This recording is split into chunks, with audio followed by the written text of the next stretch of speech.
काका, अब अदालत ने टिप्पणी कर दी, पुलिस पर सवाल उठा दिए और कटघरे में पुलिस को खड़ा कर दिया और डेटा सपोर्ट करता है भाई, हर तीसरे आदमी को गोली मार रहे हैं जिसको गिरफ्तार कर रहे हैं। पर दंगा मुक्त भी कर दिया ना उत्तर प्रदेश को, माफियाओं को मिट्टी में मिला दिया, ये भी सच बात है।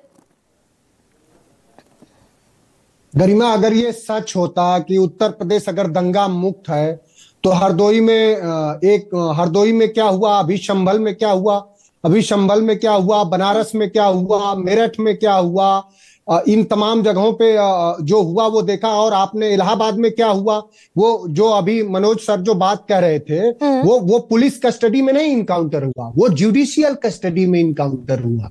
वो न्यायिक अभिरक्षा में थे लोग, और न्यायिक अभिरक्षा में संविधान हमारा निर्धारित करता है कि न्यायिक अभिरक्षा में कोई भी जो आरोपी है उसको एज सच, जैसे आपने पाया, जैसे पुलिस को सुपुर्द किया जाता है, पुलिस की जिम्मेदारी होती है कि एज वैसे ही उसको फिर वो कोर्ट को और न्यायिक अभिरक्षा में उसे सुपुर्द कर दे।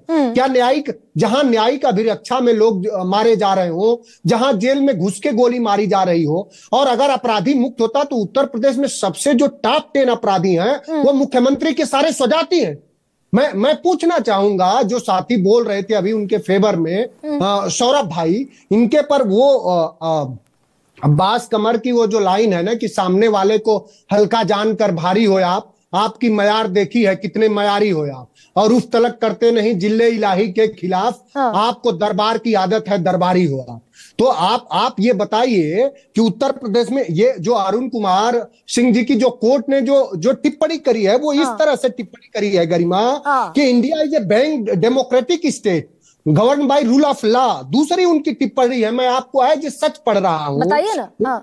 दूसरी टिप्पणी है कि सच कंडक्ट इज होली इम्परमिसिबल, कि ये इस तरह का जो कृत्य हो रहा है ये पूरी तरह से अन्यायपूर्ण है, नाजायज है, और इसकी कहीं भी कोई स्वीकृति नहीं दी जा सकती। लेकिन एनकाउंटर को, मनोज सिंह काका, इस देश में एनकाउंटर को लेकर और हाफ एनकाउंटर को लेकर एक बाकायदा पूरा प्रोसेस है, कोई बचकर थोड़े निकल जाएगा। अगर किसी ने नाजायज एनकाउंटर किया है, बाकायदा पूरी प्रोसीडिंग है, एफआईआर होती है, एफआईआर की जांच सीनियर ऑफिसर करता है, मजिस्ट्रेट के सामने बयान देना पड़ता है, फिर हायर हाई कोर्ट जाता है। आज नहीं तो कल चाहे रिटायर हो जाए, कोई अधिकारी बचेगा थोड़ी।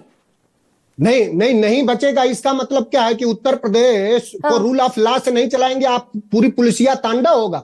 वो जो बात है ना कि जो तुमको हो पसंद वही बात कहेंगे, तुम दिन को कहो रात तो रात कहेंगे। तो जिस प्रदेश का मुख्यमंत्री अपराधियों को अपने हेलीकॉप्टर में बैठाते हो, अपराधियों से मिलने जेल तक की यात्रा करते हो, तो उस प्रदेश के पुलिस उस प्रदेश के पुलिस से आप क्या उम्मीद कर सकते हैं? कौन से अपराधियों से मिलने चले गए मुख्यमंत्री? अरे आप सर्च करिए, आपको पता चलेगा। उत्तर प्रदेश के मैं पूछना चाहूंगा आपसे कि बनारस में कौन सा अपराधी है जहां प्रधानमंत्री हार गए, वहीं से सांसद है प्रधानमंत्री। किस अपराधी के सामने इस देश के और दुनिया के सबसे बड़ी राजनीतिक पार्टी को कोई चुनाव लड़ने के लिए नहीं मिला? आपसे मैं जानना चाहूंगा, और आप बखूबी जानती होंगी।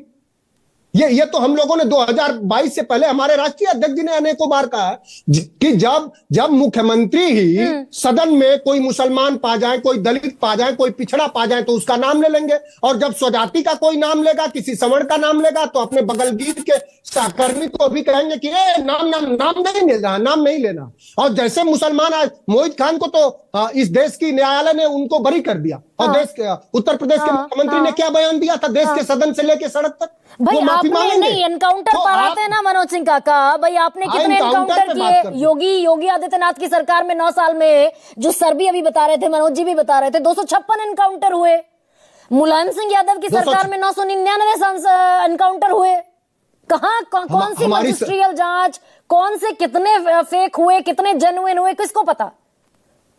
और उत्तर प्रदेश में 10,324 हाफ इनकाउंटर भी हुए। उत्तर प्रदेश की सरकार को देश के ह्यूमन राइट कमीशन ने तमाम नोटिस दी है कि आपका ये कृत्य सही नहीं। आज तो उत्तर प्रदेश के उच्च न्यायालय ने यह बात कहा है कि आपका रूटीन वर्क बन गया है कि लोगों के पैरों में गोली मारो और उसे न्याय साबित कर दो। ये हम नहीं कह रहे हैं, ये उत्तर प्रदेश का जो सर्वोच्च अदालत तो है, रोक वो तो कह रहा लगा है। दी, ये कोई- न्याय आईना तो दिखा दिया ना। अब तो कम से कम अखिलेश यादव को खुश होना चाहिए भाई। आईना, देखिए, वो जो सवाल- एनकाउंटर मॉडल जिसकी सबसे ज्यादा मुखालफत की अखिलेश यादव ने, अदालत ने कहा हम- nothing doing, has to stop. तो जिन लोगों की जान चली गई वो वापस आ जाएंगे?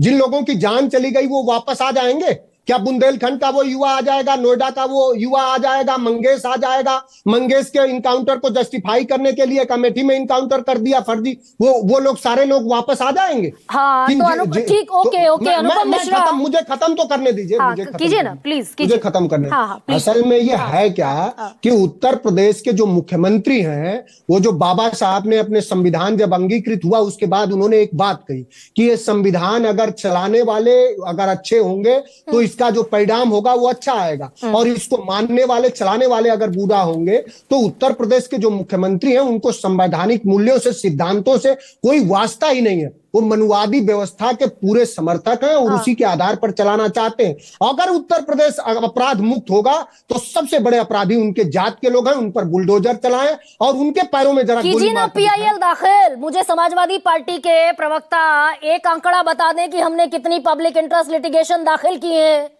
तो मैं जितने सजाती हैं, जितने ठाकुर बिरादरी के, मैं तो खुलकर बोल रही हूँ, जितने ठाकुर बिरादरी के हैं वो सब अपराधी हैं। एक पीआईएल आप लॉन्च कीजिए। रुकिए एक सेकंड मनोज सिंह काका, रुकिए ना एक सेकंड। अनुपम